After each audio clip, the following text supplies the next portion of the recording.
So I'll just introduce you. Do you want to like this wave? Sounds cool. Yeah, that's fine. We're going live now.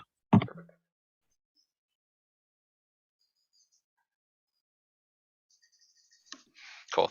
Sorry, I always feel so awkward and never know when to start because it's like nothing changes for us at least, but it still works. Okay, so welcome to MAP's Public Philosophy Talk. This is the November issue or the November edition of it. So my name is Rene Ramirez. I'm a MAP coordinator this semester and also a graduate student in the philosophy department at Loyola University Chicago. And then we also have Gina, who's doing the tech stuff behind the scenes, which is extremely important, and she's always been doing this, and it's great. And then for this talk, we'll also have Jules Wong, who is a graduate student at Penn State, who we'll be interviewing for this public philosophy talk. And so what these events are supposed to do is just give you an overview about what philosophers are like at various stages in their career, either graduate student, undergraduate student, professors, and just kind of pick apart how they think philosophy involves like their life and what their current work is like and how it reflects their stage of life. So we're going to be doing that today with Jules. And so I guess, do you want to give like a brief introduction of yourself? So like where are you from and anything else you find fun? Yeah, cool. So hi, everyone. So my name is Jules. I'm at Penn State, as Renee said. So I'm in my second year of that program, the PhD program. I'm originally from Toronto, Ontario, Canada. And so now I'm a transplant to State College, Pennsylvania,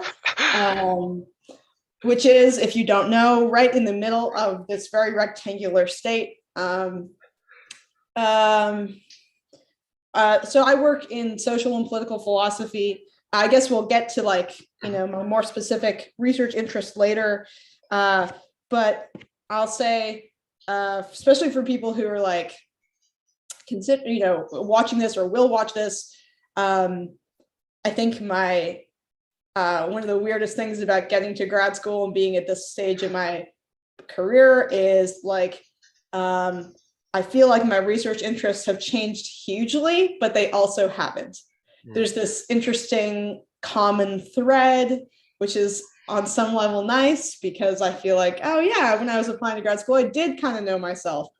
But grad school is totally different and will change your life in different ways, and not all of them good, but that's all right. Yeah, perfect. Thanks for doing that because it is something I think I was always like when I applied. I guess we basically applied at the same time, and like you're like you have to write your statement of purpose, your three interests, or what you want to do, and like I think mine was social political phenomenology, and I think decolonial, which is the only one I think I've like stuck with. And otherwise, I'm like phenomenology is cool, but I just don't quite get it anymore. Like it used to be fun and like really involved and like, but no, I feel you that. So before we gonna go into deeper and like I ask you a few questions more like about what your experience is like, I forgot to mention if anybody has any questions at any point, feel free to put that in the chat on YouTube, and then Gina will copy paste it over, and I'll either read it in the moment or I'll find a way to do it at the very end of the Q&A. But that was something I just overlooked and forgot to say. But I guess, so do you want to tell me about, like, how is your transition going so far? Because the first year was online, and then on top of that, this is the first year in person. And like what you were kind of describing that, like that transition from what your interests used to be like and what you're doing now and how that's kind of evolved. Or have you felt like any tension with how you, like, you don't want to give it up yet because you thought you were really into it and then you're kind of conflicted? Yeah, a great question. So I'll start first. Going into grad school during the pandemic was not easy. Ultimately, I think it was the right decision for me because I don't think anything was easy that year, and still things continue not to be very easy. So I'm glad, I guess, that I did it. But I think especially in not living in a city, I had to put in a lot of effort to feel embedded in the community here. And I love, like, I really, really, really love the student community, especially at Penn State. But I'll say it took a lot of work to find them and to like, because, everyone's dealing with their own stuff. So they're not necessarily aware of the incoming cohort. And even now, I'm not exactly sure whether the year below me who's just come through, how much they're integrated. It's a little bit better because we're having more like department things. And I'm also involved in in our graduate student organization. So like the body of people that represents graduate student interests and kind of organize things. But yeah, it was hard. Online school is not nice, as everyone knows. And I think that it's hard not to know what different professors are like in person. Because that says a lot. Like, I kind of got to know people, but it's a different ball game. Like being able to sit down and have a drink with someone, which is great. Yeah, I think similar. So we didn't have any incoming cohorts this last year for us. So like I think I was the last one of the three others with me. But it's cool that you've had like some type of growth and like everyone's coming into it fresh, and technically it's your first year, but then back too. So at least you have like a little bit more of a camaraderie coming together. But no, that seems hard, and especially in such like a rural area. That's going from Toronto to that would be a very big shock. But I'm sorry.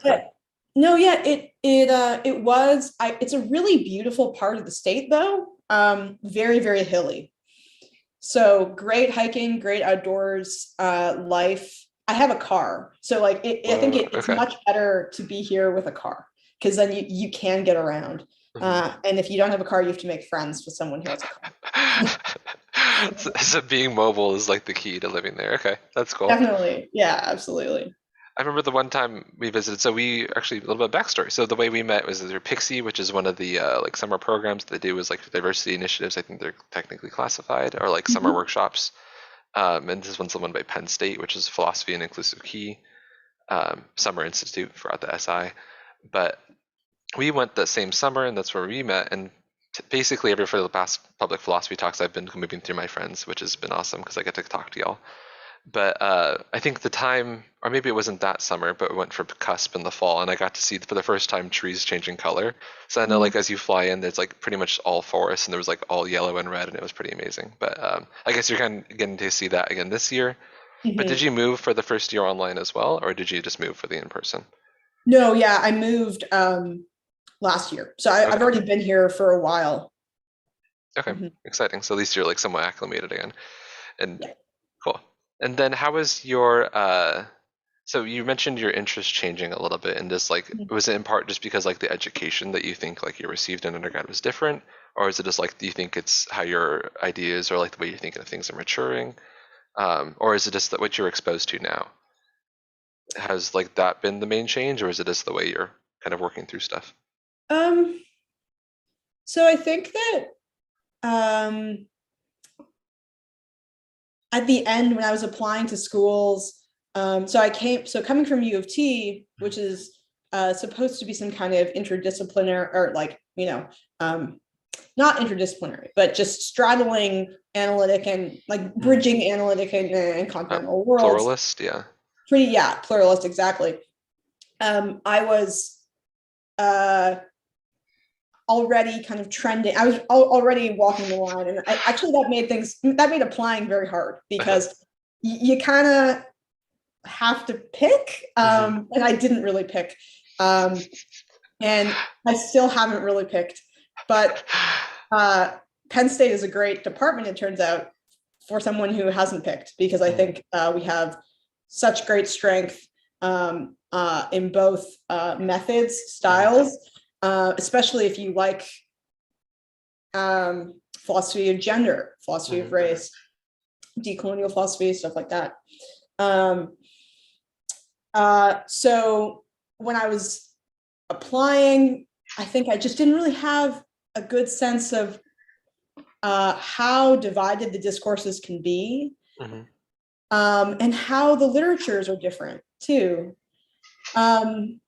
It turns out that I think my interests are still close to what I said they were. But it's funny enough, I think I've refound ethics. So I kind of, care ethics, it looks like, is going to be, if not like a central part of the work that I'm doing, at least an influence. Okay. And that is something that I did not expect. I also think that when I was applying, I was interested in decolonial philosophy, issues of identity, mainly issues of kind of communication. So I was interested in the deliberative aspects of democracy and kind of incommensurability when it comes to justice. And now I am still generally in that field of issues, but taking a more direct stab through philosophy of gender, specifically trans philosophy. So I'm really interested now in trans recognition and trans recognition specifically as a need. So that's where care ethics comes in, because care ethics can be conceived in part as an ethical theory that begins with needs, that finds its normativity in needs. So I've now kind of picked, like, so far my thinking has been pick an issue which matters to me and that will like keep me going, and then find the different methods and pieces that will kind of help me think through that. And so my way of straddling the analytic continental divide here is working with both care ethics and Frankfurt School critical theory. Yeah. Oh, that's dope. I think I also went to a pluralist school in undergrad, and like I think now I'm thinking about like, why do I think about philosophy of language so much? Like I literally never touched this. I took one class in undergrad, and like for some reason it pops up like perlocution is just always in my head, and it's like I know the meaning, but why? But that's awesome the way that you described it, because I've also felt like since coming to graduate school, it's been like almost to my detriment that I don't quite have like a solid box of things to pull from all the time. Because like when I then go to, or like what you're saying, like when you find a topic that has meaning to you, you just go for whatever works and whatever is helpful for getting that thing. Oops, sorry, I got a couple questions. Let me put that to the side for just a second. So no, that's a really good and like I would say it's imaginative way to just like address like the hand that you're dealt, like just doing with what you have and then just making do, and like not so much just making do because like you had a bad situation, but just using what's available to you because it's the best thing that you can find and not be linked to like one specific school of thought. But so Frankfurt School is something I've also recently been exposed to. So who does it you work closely with in there? Like, do you have a specific thinker, or just like kind of overall? Most recently, I've actually been working with Marcuse.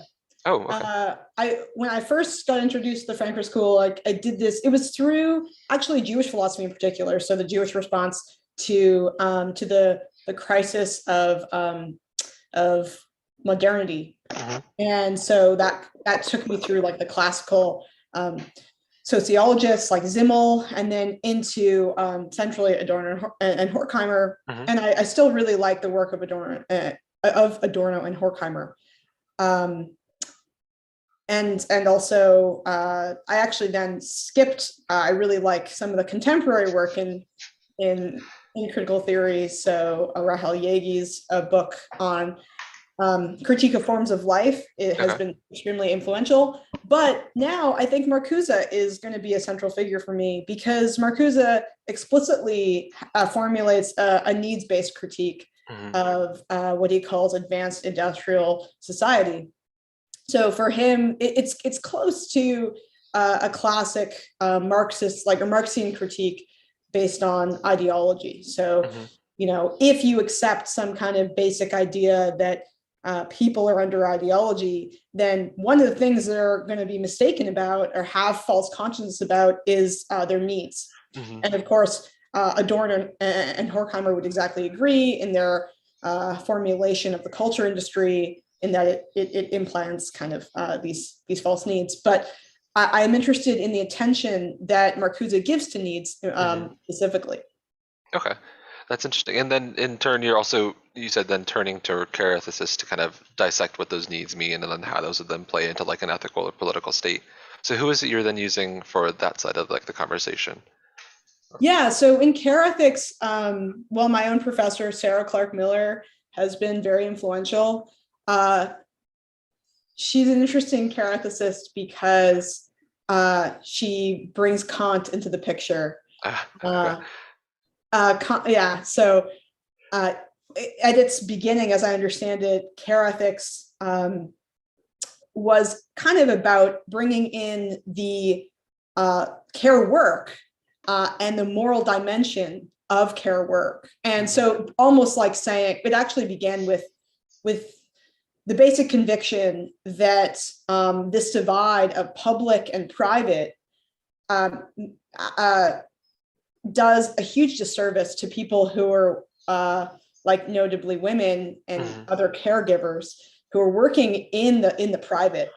And so part of care ethics as a discourse was to show that that caring is part of an ethic, and that it can be, if you formulate caring as ethical practice, it can be brought into the realm of justice as well. And we can see how certain care issues need to be justice issues. But I like Sarah's work a lot because she's very focused on grounding. So we might say we have a duty to care, and that duty to care is specifically to respond to or meet certain needs. But why? You know, classic ethics move. Well, why? Like, what grounds that? And Sarah's response is a kind of very open, pluralistic sense of autonomy. So when we talk about, and this is exactly what Marcuse would say as well, true needs aren't just these vital needs that we need to stay alive, but they're needs that meet our full exercise and development of autonomy and freedom, understood in a very pluralistic way. And so for me, it's something I'm interested in pursuing further, and something that I've already pursued in my work on Fanon is that what we really need is to be able to revise our own needs. That's the basic level of need that we have to meet. That's what freedom means. Freedom is our own capacity to think about, reflect on, critique, and revise our own needs without basically other people telling us what to do. Okay. And it's interesting that you bring the Fanon in, because one of the questions that came up from Corbin, who we both know is also from Pixie, and he asked, do you think the whiteness of care work and care ethics is harmful? So like, are there certain racial dimensions that you see is coming up? So like, is this what you're talking about, like in revising your needs? And he kind of like fleshed out the question and be like, I'm thinking of Black feminists like Christina Sharp and Patrice Douglas, who show the limits of care ethics in a justice-based framework. So are you also like, is that where the revisions come in, where you think in needs, or are you like towing that line in other ways, or like working through those questions? Yeah, so I'm not tied to recognizable discourses of care ethics right now, because I'm trying to understand care ethics mainly, as I said, in the ethical theory that begins with needs as opposed to beginning with something else. So, and like grounds itself in need. And I think Corbin's totally right that care ethics has a kind of race problem. It also just has an ability problem. And actually, in the course that I'm taking with Sarah right now, we're kind of trying to unpack some of these issues, and we're going to texts that consider central ideas of care ethics, like dependence and vulnerability, but don't do it from a care ethics angle. And I think that that's one way. So I'm very attentive to more broadly these loosely like ethical discourses that center dependence and vulnerability primarily, and don't see those features as negating or impeding a sense of freedom and autonomy. Okay. So this is interesting to me. Sorry, this is a lot to absorb because my mind moves very slow. But this is also just a really interesting conversation. And Carmen's I think response to this is maybe you can say something like, "There's nothing intrinsic in care ethics that results in anti-blackness, but rather it's the dominant group's interest, youth of care that kind of perverts it." And I think what you're then pulling from is like, well, if you don't quite have something that like settles on a specific form of care, then really, as long as you kind of keep or remain cognizant and willing to like revise that? You seem like you can address these issues in some way, like what you're just saying, like with ability or in terms of race. So yeah, so I think the issue with like care ethics is very much evolving as a field. And so I think that in its focus on basically white women, it originally only comprehended care in white womanly terms, effectively, right? mm-hmm. But part of the movement of care ethics and part of Sarah's work, for example, in turning to just a general grounding question of why we care generally, is actually to broaden what care is. So whereas before, like the older school approach was, what do we recognize as care? And then to evaluate the ethics and like perhaps moral principles and moral value generally of caring practices such as family practices and so on. But the kind of newer school way, the movement of care ethics is something closer to what does it mean for us to care socially? Like what kind of duties of care might we have beyond these like recognizable spheres of care? And I'm really interested in that because I think that there's something very valuable that that happens when we start thinking about caring about other people in a true sense and not just kind of in a thin way. Okay. No, and he says, thank you, Jules. That's a great response because I think that was also just kind of answered a lot of the questions I have. So this is really interesting conversation. And it sounds like you're covering a lot of ground in what you need to like articulate these things. And did you find that like when you went to grad school, because you've also went from undergrad, right? Is that correct? Yeah.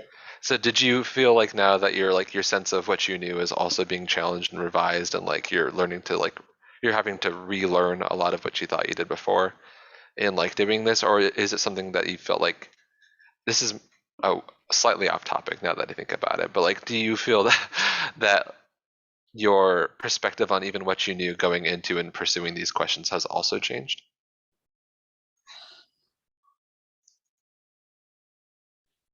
I mainly think that I just didn't know a lot. I think the whole process of going to grad school, especially coming out of undergrad, though I think it's not so different even if you've done a master's, just the sense of like, there's so much to read. There's so much I don't know. Yeah.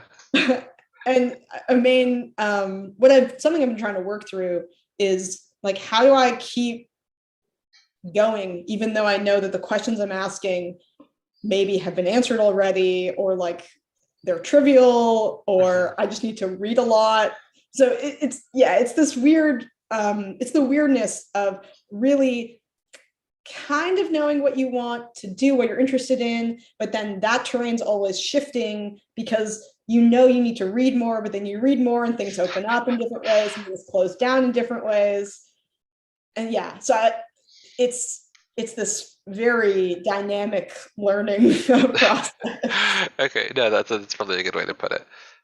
And somewhat related, but also kind of going back to the same question too, is you've had to TA and then you said you're teaching next semester, right?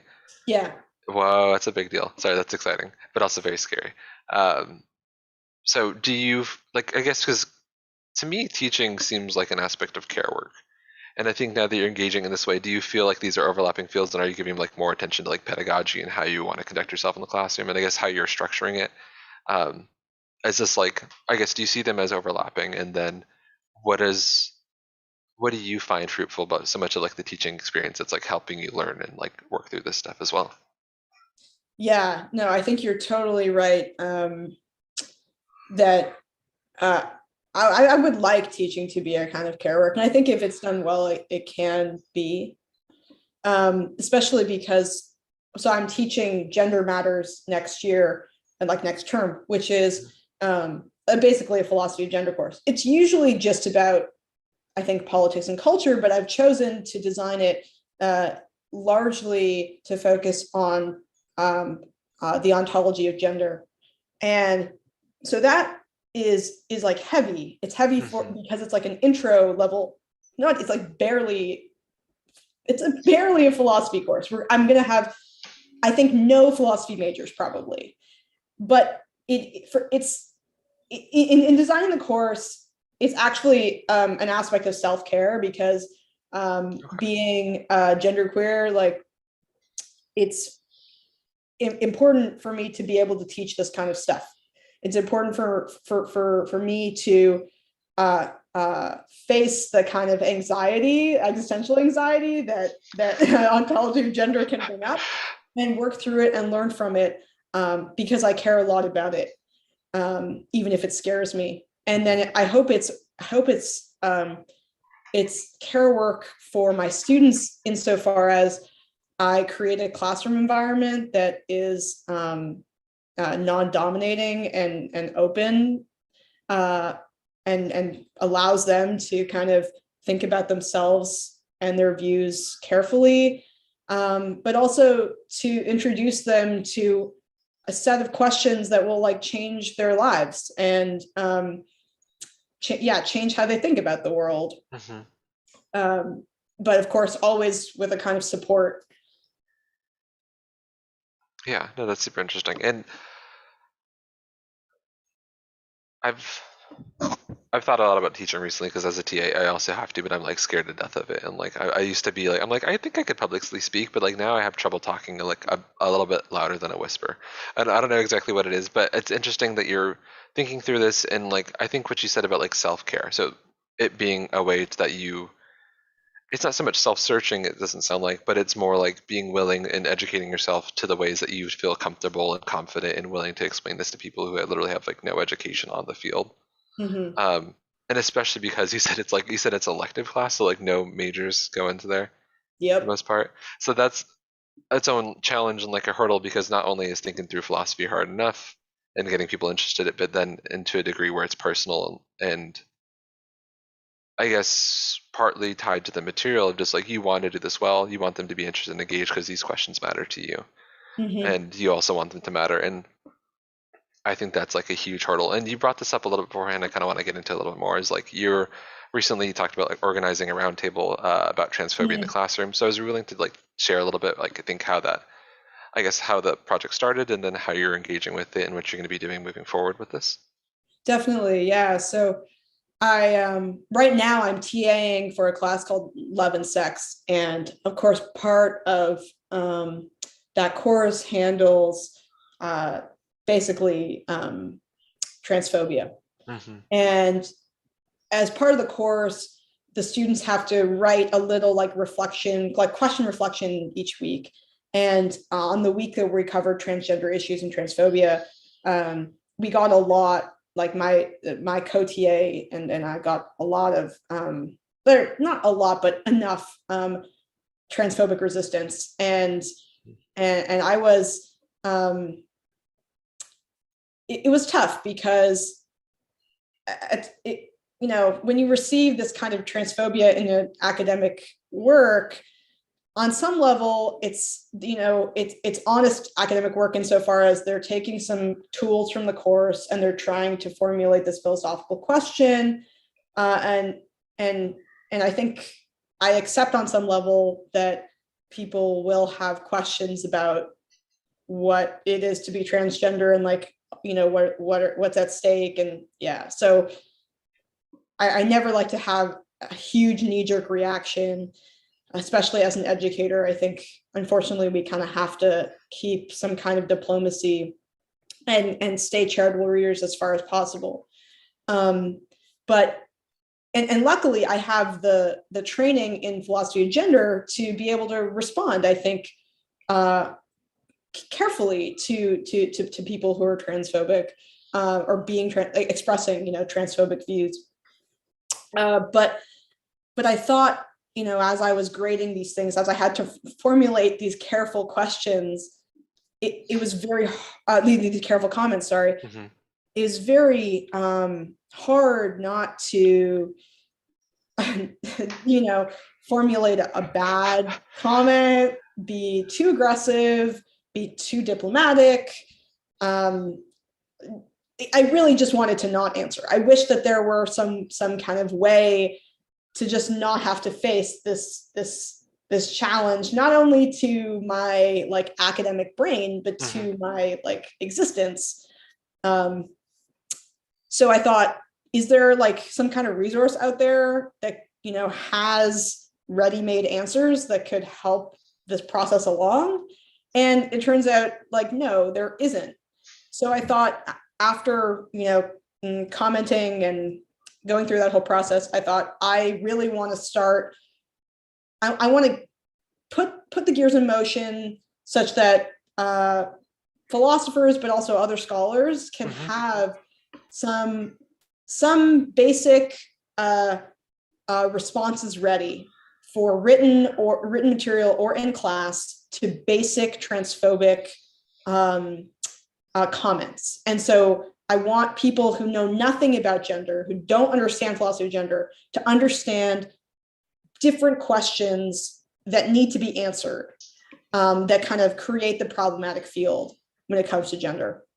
And so what I'm trying to organize now is a roundtable, probably next fall, of trans scholars to kind of just talk through these issues. What is the transphobia you face in the classroom? How do you respond to it? How should we as trans people be talking about this stuff in our position as educators? And I'm hoping that will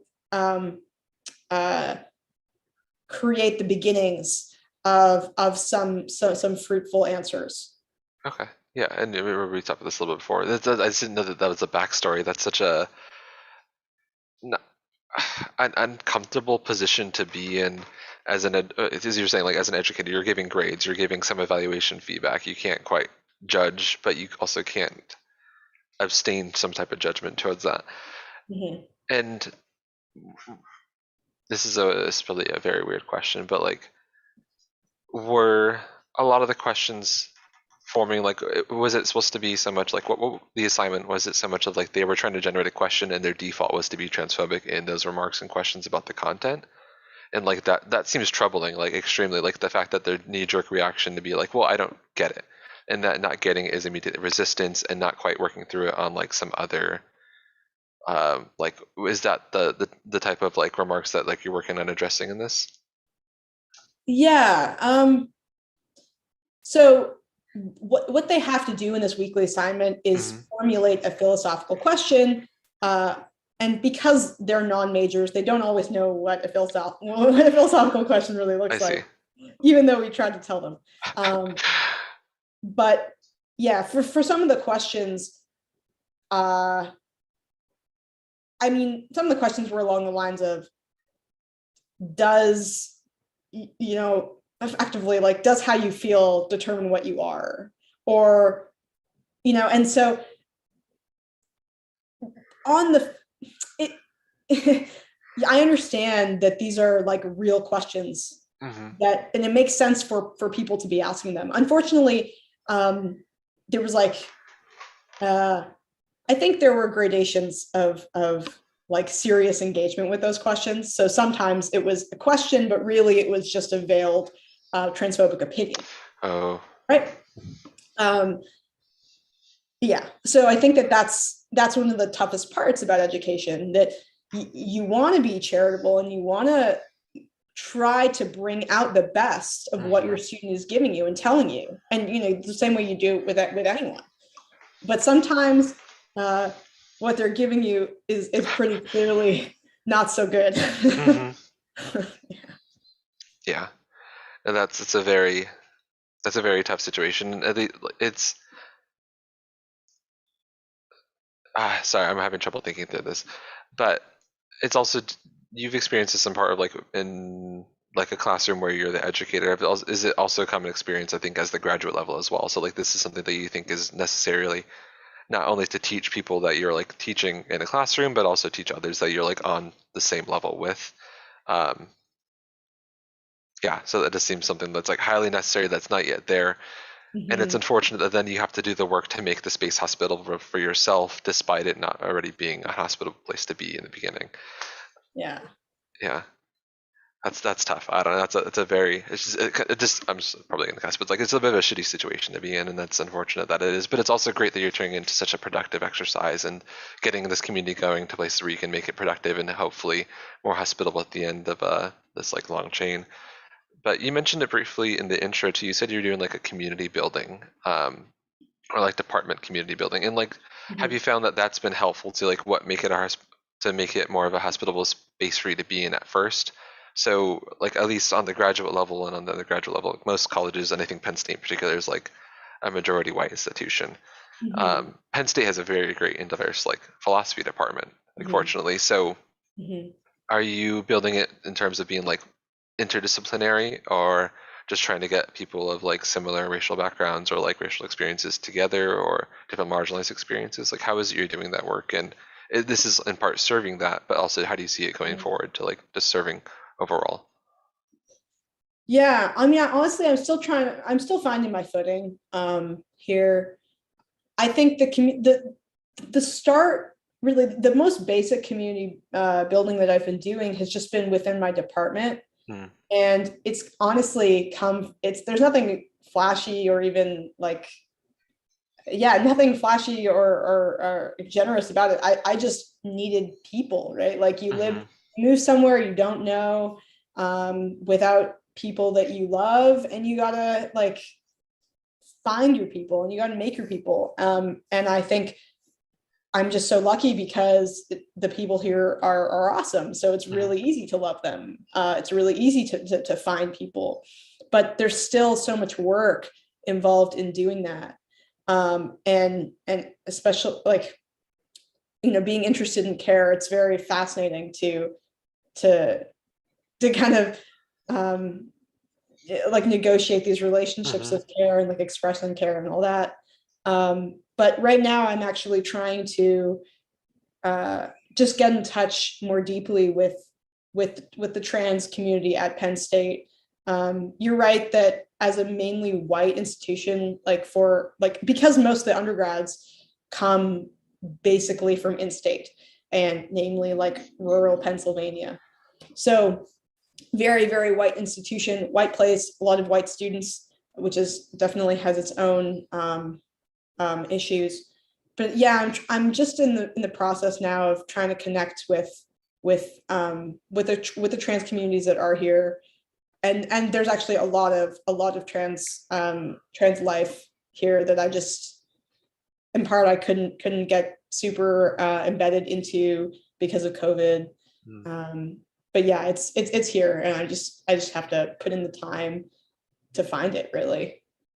Yeah, it's great. It's getting better, and that's the good part. At least like you're finding something, and that's like amazing, and just getting you through it.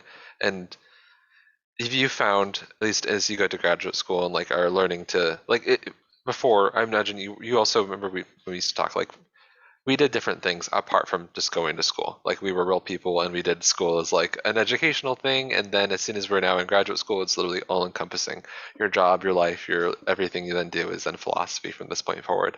And do you find that like your way of like caring for yourself, or like Corbin asked something about self-care, um, and has that shifted to then like reorganize how you're living your life from this point on? Because if we really could and wanted to, we could work from like 9 to 5 every day. But why would we want to? So I guess like how has this idea of self-care and finding like a community or finding things changed in how you're coming into this new environment? Because you did leave a lot of the networks before in Toronto to then come to this place. So um, like I guess Yeah, how do you see it? this is also a work in progress. I have to Yes. say, it's too easy to work a lot. And I'll say also, I don't think that the courses are always designed to minimize our work or even foster a work-life balance, um, which sometimes can be valuable because maybe something good comes out of like all this work that you're doing, but a lot of the time it's just a lot of work. Um, Yeah. and so yeah, I'm still working through it. I think at least in my program, the second year is the most intense year because you're still in full coursework and you're teaching. Hmm. Um, but like next year, when I won't be in full coursework, when I'll just be teaching and managing my own reading, largely independent study stuff, Mhm. I'm hoping to achieve a much better balance. But I mean, right now, this is going to sound bad, but basically my balance is how do I best manage my like anxious energy. So I'm not so idle. I think I need to spend more time resting. That is a work in progress. But I do do a lot of bouldering. I'm always trying to go to the gym, trying to play tennis, cooking, baking, you know, so just trying to like, just appreciate the other parts of life that I might be so lucky to be able to foster, because I can, as a graduate student, have these nice chunks of time. Mm-hmm. Yeah, and you have like busy periods, and like for some reason, as soon as after midterms, and you're like, yeah, nothing's due for another 2 weeks, so you can like kind of just focus on your own shit for a while. Sorry, I discussed. I realized I probably shouldn't be doing that, but yeah. So I wanted to ask a little bit more about your baking. But before I do that, I want to say again, like if anybody wants to ask a question in chat, feel free to do that, and then Gina will forward them to me so I can read it off, because we are in the last 20 minutes. So I encourage anybody to ask a question. But I wanted to know a little bit more about your baking. So when did this start, and like what kind of breads have you been making? Because I know you said bread is like a thing.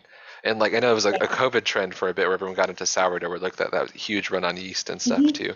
But how are you engaging with this? Yeah, I'm mainly a bread, I'm mainly a sourdough. So yeah, I'm mainly a bread baker, and almost exclusively sourdough. And this really started because I figured I don't ever have to buy bread ever. I'm just gonna bake my bread, and so I don't ever buy bread. I just bake my bread. But I'm also I also make pasta. Like I think pasta would be original, because my mom's Italian, so we're used to like hand rolling the pasta, and so it's been a pasta thing. But lately, yes, more of a bread thing, mainly sourdough. I'm also like I'm not a super detailed, like careful sourdough baker. Much more about like this seems about right. It's fun because sourdough, you leave enough up to chance anyway. Like, you know, is your little community of starter happy? Yeah. Like gonna give you the power that you need. So I kind of like I lean into the chance aspect and just go for it. Yeah, that's dope. And did you get your starter from someone, or did you like start your own, just like leave it No, outside? I just made one. Okay, cool. Yeah. So it's wholly yours. It's wholly mine, yes. That's amazing. No, and that's pretty dope. I've passed some on to others. So you know, she's out there in the world. That's super dope. And Corbin asks, he's like, can you send me some bread? And then he also had a different question about self-care, returning to it. So he says, do you think our, or I guess he's stating this, do you think our common conception of self-care is limited?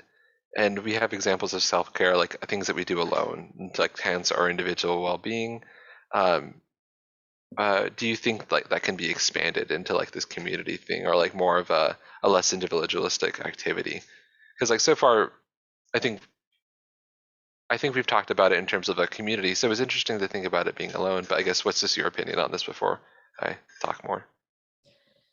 Yeah, I think that self-care is definitely for myself. I'll just speak starting from my own perspective. I think I'm very bad at being restful alone. So like rest is going to be with people, and I think I long a lot for community, a sense of just ease with other people. And so for me, self-care definitely is this kind of communal activity. I think that self-care is often it's commodified, so that really puts a damper on how useful it can be, right? Especially from any kind of revolutionary perspective. But I'll just, you know, to Corbin, I'll say there's a paper by two authors, Hobart and Neese. It's called Radical Care: Survival Strategies for Uncertain Times.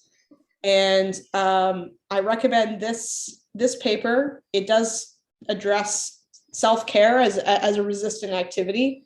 And a friend of mine in the department here. Paige Chapman just gave a great presentation in our class with Sarah last week about this paper, and I thought and Paige's example of this kind of radical self-care was the NAP ministry. And so Corbin, go look that up. The NAP ministry is a project by a woman whose name I don't remember at the moment, but she is the NAP bishop. And her idea is people need to nap more, especially Black and brown people. Napping is in her mind a kind of resistance. It is an intentional being useless to capitalism, especially exploiting. Just really reclaiming sleep, which is not. I'm not ever going to be part of that nap ministry train because I'm so bad at napping. I hate napping deeply. That's a shame. Napping's so good. I'm sorry. I just was excited. No, well, there you go. You should follow the nap bishop. But yeah, I think there's potential, of course, for self-care to be communal. It probably has to be if it's not going to fall into some kind of commodification. Yeah, no, that's a great, interesting way to think about it. We're taking a course, and Corbin's sitting on it from Northwestern, on whiteness and like white supremacy, and it's taught by Jesus Luzardo, who is one of the GAs at Pixie. Oh yeah. Yeah, so it's a great time. But we had a section where it was like labor and leisure was the topic, and like the fact that leisure was something that was always had before when it was only moralized post capitalism, or like I guess post construction of capitalism. Right. So like reclaiming that leisure time and not feeling guilty to just do nothing has been such a big deal from this point on. And like, Totally. I think similar to you, like I am also an anxious person in terms of work. Like if I know something's there, I'm just going to want to look at it. Like as soon as I get an email, doesn't matter if I'm like in bed, I want to get up and then reply to it. So finding that way to like not do that is really, really, really hard. But yeah, I thought it was a very interesting way of talking. But I will probably become part of the nap ministry. That is great. I literally took a nap in the graduate lounge like a while ago, and someone walked in. I'm like doing the very fast like 10-minute naps. Yeah. Like yeah, that's amazing. Yeah, that's good. I'm glad you can. Yeah, but apart from that, you've also been into climbing and bouldering, as you said. So like, are you doing this like so much out in the world? You said you mentioned us like slightly with the gym, but I was like, what a geology is there? Like, what kind of geography, not geology. What kind of geography does Pennsylvania have compared to what you used there's to? some good boulders outdoors. I actually haven't gotten out very much because I've been so busy, really, which is bad. But I think actually it might happen this weekend. Nice. Okay. There's a great bouldering gym locally. It's very awesome. So I go there a lot. But there's a good climbing community because we have boulders about like half an hour away by drive. So that's like really, really convenient. That's so dope. And this is me stretching, because really, really stretching, and then everything has to relate back to philosophy. Okay. But do you find in some ways that like having these like activities and like literally where you get breaks from thinking, and it's just as involved mentally, I would assume, because like you don't have a set path. You're literally finding each of your handholds as you go up and making your like course like step by step. So that's not like you're not thinking. But do you find this different way of thinking and engaging things helpful for then going back in and doing academic work, or is it purely leisure? Well, I think that I don't buy into the very capitalist notion of leisure as this kind of turning off. I wouldn't be a good Frankfurt School critical theorist if I did, right? So I think that climbing is definitely a recovery period. I think for me, because I largely do bouldering, I'll do a bit of like top rope and lead stuff, but bouldering feels like Tai Chi on the wall. It's like, it's a Yeah. very muscularly engaged Tai Chi because you have to be so in control and so focused, and you have to have focus despite being like, in some degree of pain, and you have to take risks, and you have to like really not only think about where your body is, but feel where it is too. And these are really, I think in the past, especially, I've struggled with like being in my body, because sometimes anxiety can really take you out of your body. And I find climbing a very grounding activity that way. So it's definitely a sense of recovery that it provides. Yeah. Okay, dope. That's an amazing way to look at it. And like, I unfortunately am not that athletically inclined. I had a cousin who did, so he always loved to talk about it. And so I think it's extremely interesting and like something I'm extremely jealous of people who do. So that is I don't know, at this point in my life, I'm like, am I even athletic anymore? Like I used to be into stuff, like, do I enjoy it still? But it is amazing to see this people doing that stuff. And like, I guess it's nice that I can vicariously live through you every time we talk about bouldering. Because I think the first time we met in Pixie, you were like just looking for something to hang on to. I think like doorways were like the only thing to like practice here. Like, what is that called? Like the crimp? Yeah. Yeah. Yeah. So no, this is yeah, it is a very fun time. But I guess, is there anything else that you're working on in terms of, this is just me because we don't have any questions yet, but you mentioned a little bit of your work on like Fanon and land, and would you be willing to go into that like within the last 9 minutes that we have? Yeah, I can talk a little bit about that. Cool. I had a great experience studying Fanon with David Marriott, and out of that course came this project on his conception of land. I was inspired by the kind of movement, the call for land back, which is, right, decolonial call. And I was trying to figure out like, what is Fanon's answer to that call? Like, and I think it's a little complicated because Fanon treats land's value, on my reading, in a fluid way. Its value comes because it actually provides people like the colonized a chance to revise their own needs, to become agents. So land in itself, unlike a kind of more spiritual reading of the land, which is certainly valuable and very alive and an important part of decolonization today, because of where he's writing from, and his philosophical orientation, and really like communist orientation and revolutionary orientation. The land for him is this kind of potential site for sovereignty, but what he means by sovereignty is this kind of capacity or possibility of creating and revising one's own needs as a people. So this, to support this reading, I draw on Marriott's conception of Fanon's politics of invention. Okay. So he reads him as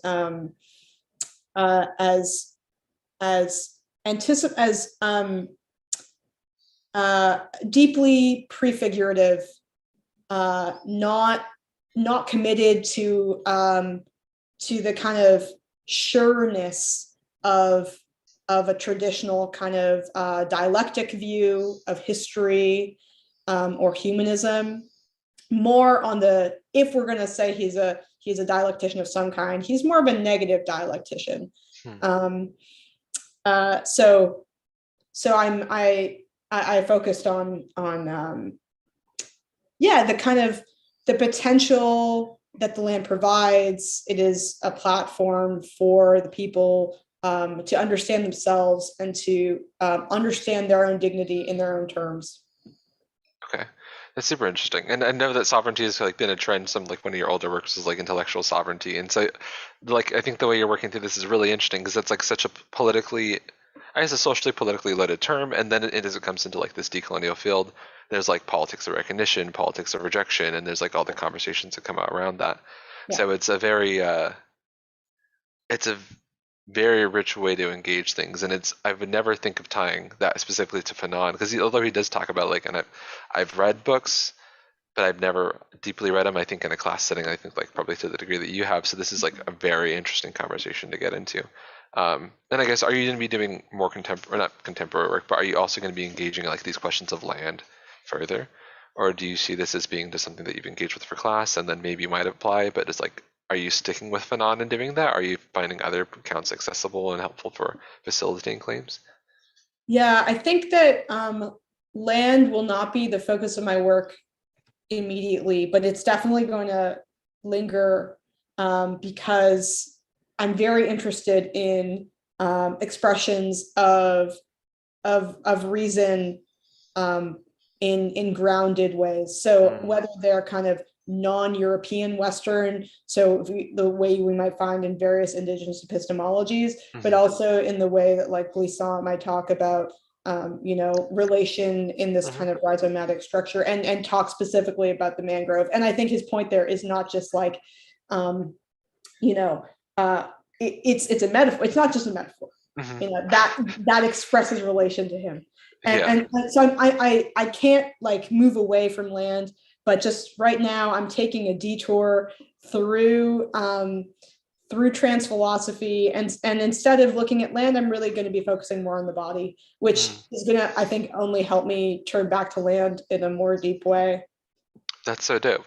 No, that sounds very interesting. And like recently, I think I've gone to dig into my my indigenous thinker lens. I'm like reading Vine Deloria and like his views on land, and like Custer died for reasons. I'm just like working my way through that, and like Nice. actually even this Thursday, Jesus is teaching a class on land for the undergrads, and we were looking for readings. I was like reading through a bunch of this, and it's been like, well, what are these accounts of land helpful for? And like at the very basic way, it's like we would love to get them to be Marxist. So let's just talk about how land was like taken away for the use of like capitalist development, and that seems to be the most basic answer. But while a lot of people do that, like Deloria or like Tinker, and like another one, it's such an embedded claim to say land is this, and land is not taken as purely like this given. In a lot of ways, like the relationalities you described, like with Glissant, is just that's something that's you can't just teach that in one class about land. You need like literally a week to just dig in, and it's a particular account. You just can't generalize it from that then point on. So it was a very interesting. No, I mean, this is something that I've been so I was in this lucky enough to be in this course facilitated by Wayne Wapamukwa, who's ahead of me in my program, and Eduardo Medieta, and together, actually, we've written a paper. Hopefully, it'll come out. But it's about landed pedagogy. So how do we teach from the land? And of course, things were disrupted because of COVID. So we actually didn't I didn't learn from the land directly. Instead, my learning was about the land, engaging land in different ways in this course. So I think there's a lot of potential. You're totally right that we can't teach people about what the land is just from the classroom. It's not even about like how long we have. We have to be out there. We have to feel a relation. Yeah. I definitely think that's helpful. And I think we're going to be wrapping up. Unfortunately, I would want to talk to you more about this just because it's like one of my personal interests too. But I like to say that thank you for doing this. And I know like